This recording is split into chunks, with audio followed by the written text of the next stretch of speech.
हामी जुन जुम्बा नृत्य गर्दैछौँ यो टिममा चाहिँ म मात्र होइन, म रेणुका खड्का मात्र नभएर आदरणीय मुना दिदी हुनुहुन्छ, मुना शर्मा दिदी, त्यस्तै गरेर इजा राई र सर्जरी 1बाट एलिना बहिनी रहेको छ।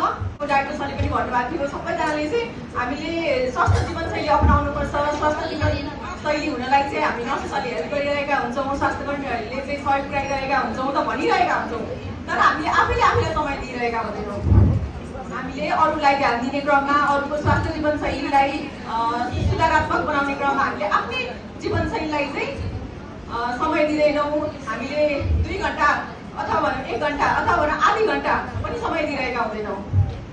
तर फिटनेसका चाहिँ विभिन्न फर्महरू रहेका छन्, जसमा चाहिँ अब हामीले कार्डियो भनौँ, जगिङ, त्यस्तै गरेर जुम्बा, स्विमिङ, जे पनि डान्सिङ, जिम पनि रहेका छन्। र यसमा चाहिँ जुनै पनि हामीले अलिकति पनि समय मिलाएर गयौँ भने चाहिँ हाम्रो स्वास्थ्य जीवनशैली अपनाउनलाई चाहिँ धेरै नै सहयोग पुर्याउँदछ। यो जुन हामीले जुम्बा नृत्य प्रस्तुत गर्न लागिरहेका छौँ, यो चाहिँ हामीले एकदम लास्ट मिनटमा चाहिँ हामीले यो इन्टरनेसनल नर्स डेमा के चाहिँ हामीले तर्फबाट गर्ने त अलिकति यो हेल्थलाई पनि अलिकति मेसेज जाओस्। म आफै पनि IHFA फिटनेस ट्रेनर भएको नाताले एउटा नर्स मात्र होइन, हामी यहाँ धेरैजना चाहिँ मल्टी ट्यालेन्टेड छौँ है।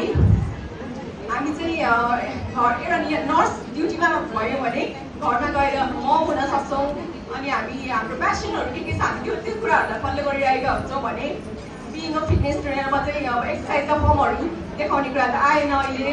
त्यही भएर चाहिँ यहाँनिर आएर जुम्बा नृत्यलाई चाहिँ प्रस्तुत गर्ने जमर्को गरेका छौँ। त्यसका लागि भने हामीले कोसँग कन्सल्ट गर्ने भन्ने भयो है। अनि त्यसपछि यहाँ नजिकै डेन्टल गेट नजिकै रहेको झुना फिटनेस एन्ड वेलनेस, जसमा चाहिँ झुना मेवा दिदीले चाहिँ सञ्चालन गरिराख्नु भएको छ। दिदीलाई चाहिँ हामीले सम्पर्क गऱ्यौँ र दिदीको सहयोग बिना चाहिँ हाम्रो पोसिबल हुने थिएन होला। दिदीले चाहिँ हामीलाई जुम्बा इन्स्ट्रक्टर अभाइलेबल गरिदिनु भयो।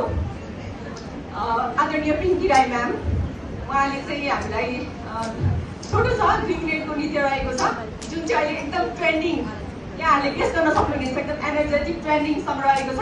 के होला त भनिदिनुहोस् त? नेपाली